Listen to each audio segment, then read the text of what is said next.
Hello and welcome to Sophie & Co. I'm Sophie Shepard. Nazi Kenneth O'Keefe served as a U.S. Marine, but after being discharged, he was left with only a feeling of disappointment. He burned his U.S. passport and dedicated himself to a different cause. His rich activist biography includes being a human shield in Iraq, sailing on a Gaza flotilla, protecting marine life in Hawaii, and helping establish dialogue with Iran. And he is our guest today. As a Marine, Kenneth O'Keefe fought against Iraq. It shattered his view of the world. Ever since, he has been fighting a war against war, facing American bombs as a human shield or running the Gaza blockade. He is never afraid to speak truth to power. But what makes him take up action for others? So I'm here with activist Kenneth O'Keefe. It's really great to have you on our show. Kenneth, I know that you've led a human shield action in Iraq right before the war started, and then you were deported. Do you follow what's going on in Iraq now? For example, the November death toll was almost 1,000, and 2013 is the deadliest year since 2008. Why do you think the removal of Saddam hasn't improved the lives of Iraqis? Or has it? I don't know. Well, I think if you really want to know the truth about the invasion of Iraq, there's clearly some incentives for the invasion. Oil, securing oil was one of them. Establishing permanent military bases in the region was another one. But a far less talked about reality is Israeli plans, which made clear that the balkanization of surrounding countries, in particular Iraq, if we go to Oded Yanan's plan for Israel in the 1980s, it lays out very clearly a strategy of destabilizing all of the surrounding areas of Israel. This includes Syria, Lebanon, Jordan, Iraq, and even Egypt and Saudi Arabia. And this long-term goal is part of the Greater Israel Project. So in terms of the sectarian divide you see happening in Iraq today, it's actually all part of a very well-designed plan to try and secure the goal, this fantasy goal of the Greater Israel Project. Okay, but why would Israel benefit from an unstable Middle East, an unstable Arab nations? Because what we see that this instability actually is followed by fundamental Islam, and people who are overthrown yes, are either replaced by fundamentalist powers, or there's just more sectarian violence that grows. Yes, and it would seem on the surface from a sane point of view that everything is going wrong. But in fact, when you fracture a country along sectarian divide, ultimately you weaken the country. What the last thing that Israel or the United States wants is a strong Nasser-type leader, an Arab nationalist who will seriously ensure that the resources of that country are taken and protected and used for the benefit of the people. That's the last thing that the empire wants and that Israel wants. So while you have these religious fundamentalist nutcases who are running around bombing and doing all sorts of stuff like that, you have a weakened, fractured country in Iraq, and that is the prerequisite for ultimately expanding Israel into the fantasy of the Greater Israel Project. It doesn't seem sane, and it's not sane, because those who are trying to carry out these agendas are pure and simple psychopaths. And so you think that American administrations, one after another, have been following this plan for 30 years? If you ask me how the world functions, then you have to understand one thing plain and simple. The head of the snake, the system of power, is headed by the financial system. The bankers rule the earth through the private control of the issuance of money, debt-based money, which we're all supposed to pay, ultimately with all of these things that they call austerity and whatnot. The bankers basically, through the control of the issuance of money, which allows them to provide themselves with an infinite supply of money, means they can buy anything and anyone that can be bought. So when we look at the vast majority of governments around the world, they're nothing more than puppets who are carrying out an agenda for the bankers. And the bankers at the top of this pyramid are, as I've said, plain and simple psychopaths. They're drunk on their own power. They're used to getting everything they want. They can buy anything and anyone that can be bought. And this explains the corruption of virtually every government we can look at. And the policies do not reflect the interests of the people. They reflect pure and simple the interests of the bankers. But Kenneth, if what you're saying is true, that governments obey the big banks and the big money, then it would really take the people and revolution in each country that you have named to actually change things around. Do you really see revolution taking place in America, for example? Well, it's already happening. I'll give you a great example of why I'm optimistic about things in America. You know, the President of the United States, traitor that he is actually a constitutional lawyer.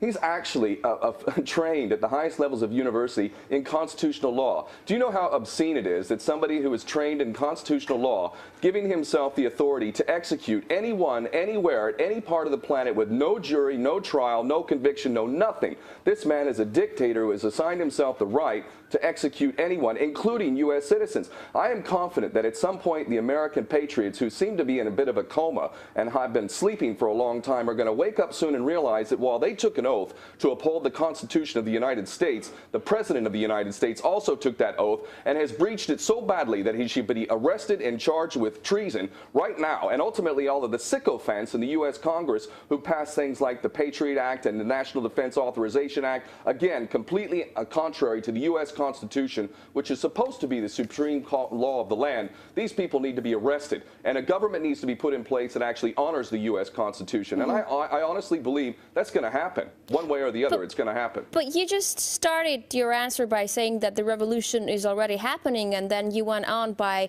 citing everything that's going wrong in America. Like, for example, the NSA leaks, right? You kind of touched upon them. Nothing's really changing within American society. I don't see people coming out in the streets and protesting, even though they know that they're being listened to. Even Europe, look at Europe. Yeah, they express their outrage at the fact that they've been listened to, including the presidents, but nothing is really happening. It's not like America is cutting down on their NSA programs, and it's not like people aren't listened to anymore. So where's the revolution that you're talking about? Let me give you.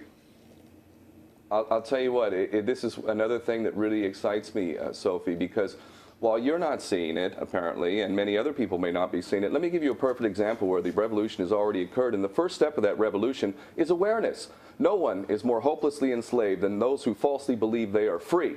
The people of the world are starting to realize that they have been enslaved in a financial system which is effectively selling the future of their children down the river. And more people are becoming aware of that. They're also sick and tired of being lied to about one boogeyman after another. And ultimately, what happened in Syria, this is a key point, and I really want to make this point before we move on to the next one, because it's talking about the revolution that you're referring to. The reason why we did not hit Syria, the reason why we did not start bombing Syria is one simple thing, and that is that the people of the West and the world simply did not buy it. They didn't have to go on the street and protest. Keep in mind, back in 2003, we had the largest protest in the history of the world, did not stop the invasion of Iraq.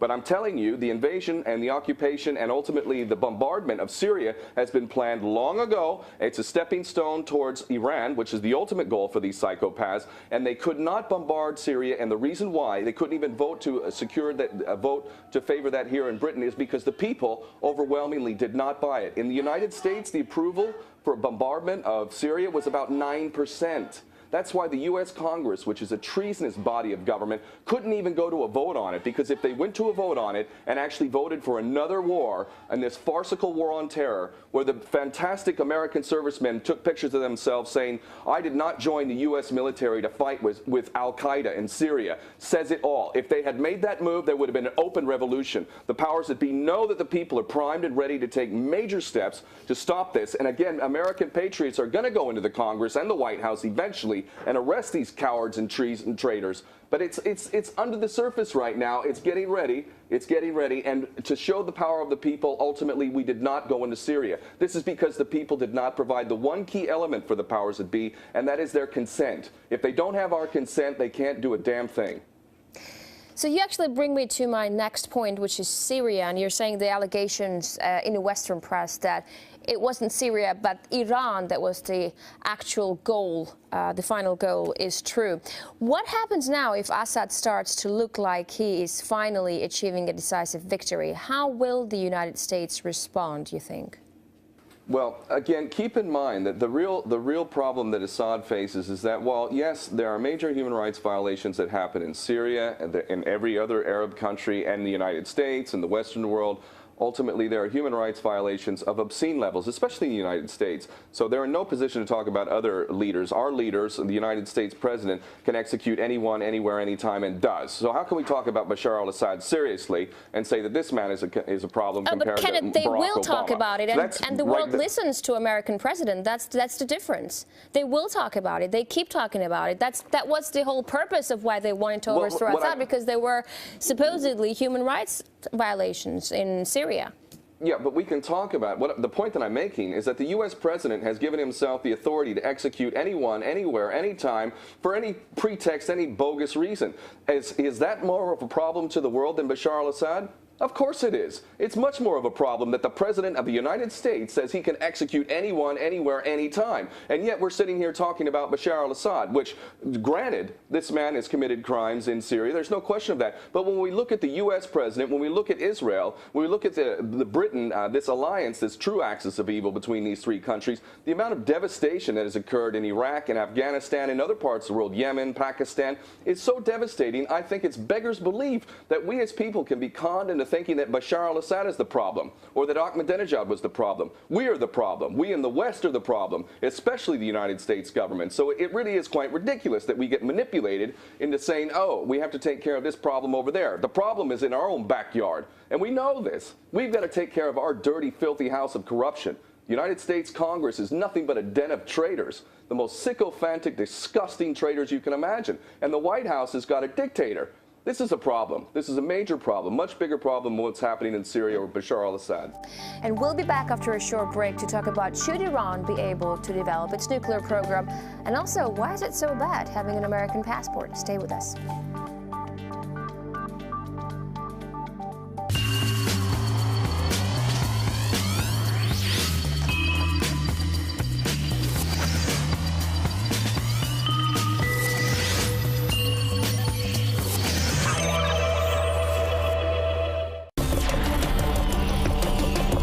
Right from the scene. First-rate news and eye-gripping pictures.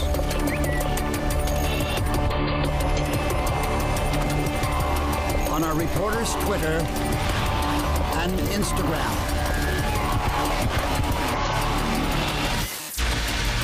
To be in the know, follow us online.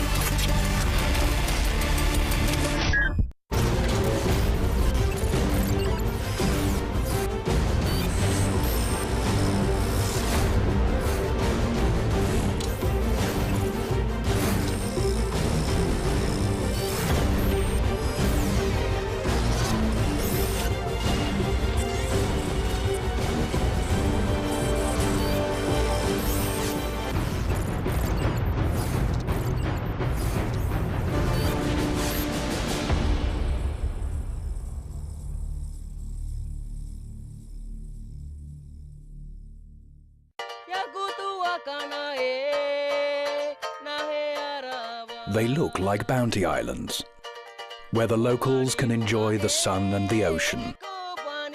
But what was buried here years ago means these people are suffering the consequences.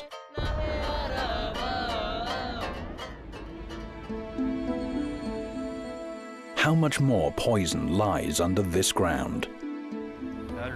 Behind this zone, there is what we call the Colette Bank, on which there is a deposit of plutonium left by a security test which caused a dispersion of radionuclides. Despite previous cleaning efforts, there remains a deposit of a little less than 2 kilos of plutonium stuck in the rock and the coral reef, about 10 meters down. Nuclear tests, a never-ending legacy on RT.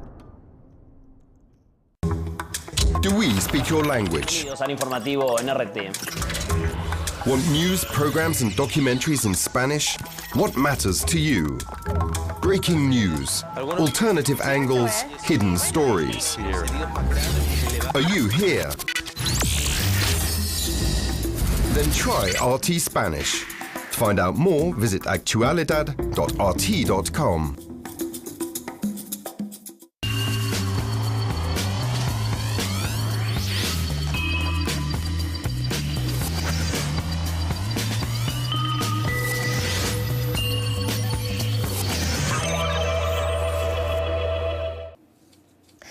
And we're back with the activist Kenneth O'Keefe, live from London. Thank you very much for being with us today. Now, you have great knowledge and strong opinions about events in the Middle East. Iran has recently softened its attitude towards its opponent after decades of deadlock. Israel is annoyed. And how do you see that developing? Well, I think it's a reflection of the sanity of the people around the world who realize that any kind of attack on Iran is tantamount to initiating a full-scale Third World War, which of course could very well and almost ultimately, inevitably would lead to a war with China and Russia. This is pure madness. And those of us who've lost loved ones or who have served in combat, like myself, and others who know the devastating cost of war, not just for the so-called victor, because the only victor really is the bankers, quite frankly. But even those who supposedly on the winning side suffer greatly. And testimony to that fact, aside from the 1 million to 2 million dead in Iraq, is the 22 American servicemen a day who are committing suicide because of the horrendous things that they were called to do in places like Afghanistan and Iraq. So this policy now, this shift in policy to actually resolve this conflict with Iran, this false conflict in truth, is a reflection of the will of the people, if you ask me. So you think Netanyahu is which bluffing? is starting to achieve the goal. So you think Netanyahu is bluffing? Because I've spoken to a couple of Israeli parliamentarians, I've spoken to Israelis, and they're all for a strike. Yes. No, I don't think that he's bluffing. He's an absolute psychopath, and he reflects the agenda for the powers that be in Israel. Each one of these players, Netanyahu, George Bush, Obama, Cameron, they're all puppets, and they're all supposed to read a different script at different times depending on what the agenda is. The agenda is shifting slightly, and it looks like Israel and the people of Israel, the Jewish state of Israel, are like sheep being led to slaughter. Because ultimately the policies of Israel are completely and totally unsustainable. Even the CIA said in 2009 that Israel would not even exist within 20 years. Henry Kissinger himself said it wouldn't exist within 10 years, and the reason why is because its policies are totally self-destructive, and the puppet masters are quite happy to sacrifice the people of Israel. They're going to destroy themselves if they do attack Iran, because Iran can fight back and does have allies, and a lot of countries are sick and tired of Israel's threats to both its immediate neighbors and even to the rest of the world. When we look at the Samson option, I encourage people to Google Samson option and look at the threat that Israel has posed to the world if things don't go its way. But when you talk about the United States is Israel's main supporter, but right now we see that it's kind of open to Iran as well, knowing how much anxiety that raises among Israelis. What does it tell you about the U.S.? Well, it tells me that the people are beginning to realize their power. I think there's things that correlate. The approval rating for Barack Obama in the U.S. Congress is about as low as it's possible to get, somewhere in the neighborhood of 10%, 20% maximum. The people have come to a point where they are sick and tired of being lied to. They know they're being lied to. And when they see their so-called leaders trying to cooperate with Israel in yet another war that would lead to disastrous consequences for the region and for the United States and every other person involved, they've had it. And the reflection of the policies is indeed that of the people. It's the people who are sick and tired. And I do see that there is some demarcation going on here between Israel and the United States. But this is because the power of the people is rising. And as we saw in Syria, the Congress and the president was all basically saying the red line was crossed, blah, blah, blah, blah, blah. And this blatantly false flag attack in Ghouta in Syria has backfired. They were not able to carry out this agenda. And this is only empowering the people that much further. So you think Iran should be allowed to develop its nuclear program?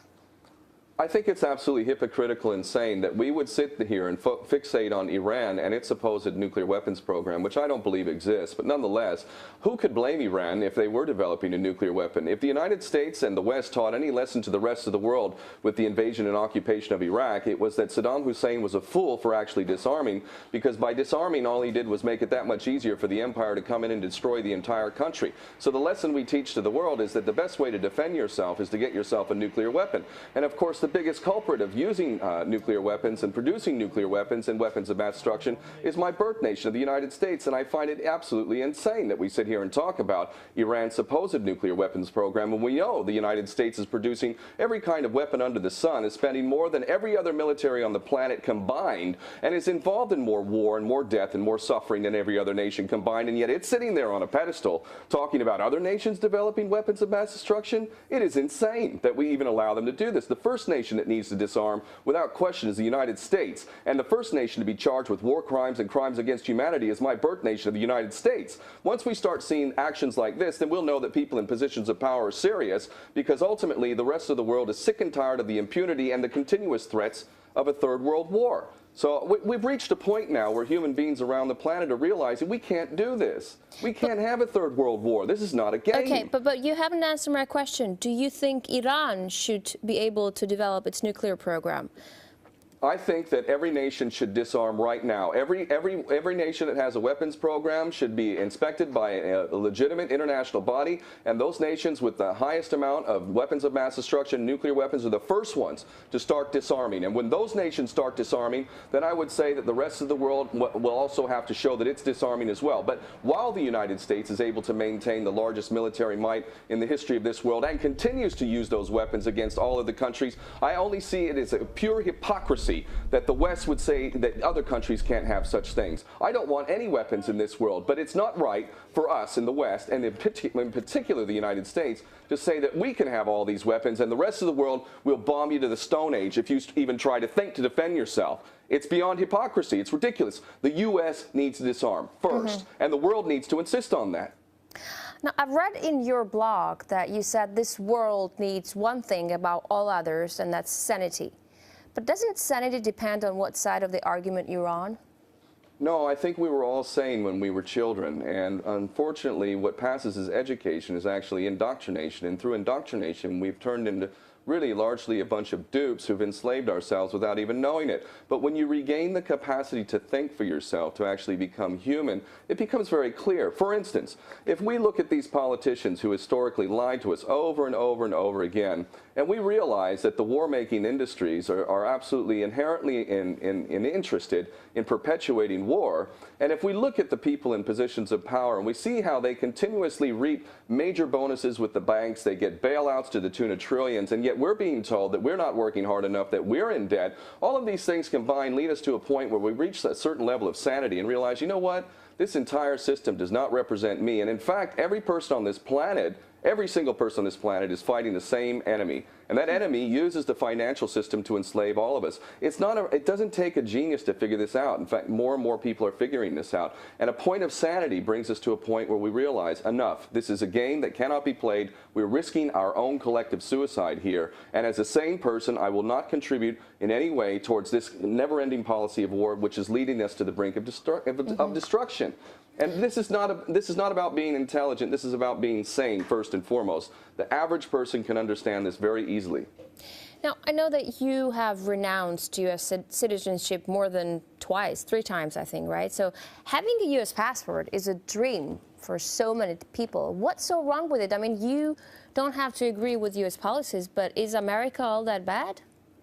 Well, when you look at citizenship, you have to understand that citizenship is a contract. It's a social contract between the state and the citizen. Under that contract, you have supposedly rights, and you also have obligations. Now, I looked at the obligations of being a U.S. citizen, and I realized I cannot pay into a tax system, which is mostly basically paying off debt to the bankers. But nonetheless, we pay into a tax system which is used to produce military capability that is also ultimately used in other parts of the world, which is ultimately killing my brothers and sisters in other parts of the world. I do not agree to contributing to a tax system that is being used to commit mass murder against people I consider to be my brothers and sisters halfway around the world. It's a violation of my ethics as a man, as someone who believes in justice for everyone and wants a better world for everyone. I cannot pay for the murder of my brother or sister, and that's part of the contract of citizenship. So I said, which was to me a sensible thing and a moral thing to do, take my name off of that contract because I do not agree to it, and ultimately I will walk away. And I left a paradise life in Hawaii. I had my own business. I was making money,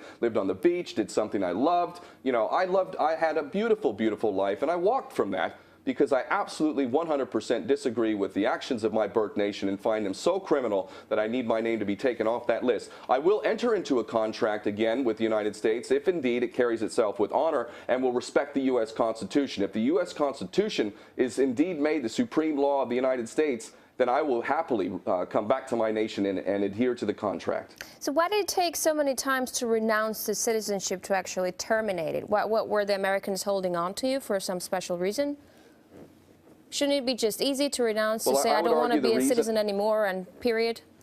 Well, it's not. It's a difficult process. It's costly. You have to leave the country. You have to swear under oath. You have to hand over your passport. You have to fill out the forms. I've done all that. I would argue probably the reason why they have not honored my right of self-determination, a human right of self-determination, is because it could set a precedent, which could spark an imaginative idea that people could look at around the world and say, you know what? I don't actually agree with this contract with my nation any longer. I want to enter into a new contract. This is why I refer to myself as a world citizen. We're all world citizens. My human family is where my allegiance goes. I don't give my allegiance to one unit, one group, one nation, one religion. My whole human family is a brother and sister, and ultimately I give my allegiance to them. That's the contract I will honor. And if any other contract inferior to that one would try to compel me to pay for the murder of my brother or sister, I will not partake in that contract. I'm living here in the UK and haven't made enough money to even be taxable for the last 12 years, but I might make enough money this year to actually be taxable. And I'll tell you what, I will not pay into the UK tax system and fund the murder of my brothers and sisters halfway around the world. I simply refuse to do it.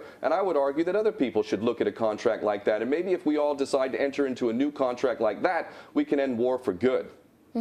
So you say you're a world citizen. Is there any place that you love more than other? Why are you living in the UK if you don't like UK policies? I love Hawaii. My adopted homeland is Hawaii, and the Hawaiian nation was stolen by the United States in 1893, and yet there are my Hawaiian brothers and sisters who are Hawaiian nationals and who know who they are and have not forgotten who they are and take pride in who they are. And if they have their way and I have my way, the Hawaiian nation will no longer be a military outpost for the United States launching its wars of aggression against everybody, the latest boogeyman. Hawaii is the place that I long to live. I plan to return there, but I want the empire out of Hawaii. Hawaii is not an extension of the U.S. empire. It is a Hawaiian nation. And the people of Hawaii, the Kanaka Maoli, deserve to have their nation back. Thank you so much for this wonderful, interesting interview. That's it for today, folks, and we will see you in the next edition of Sophie & Co.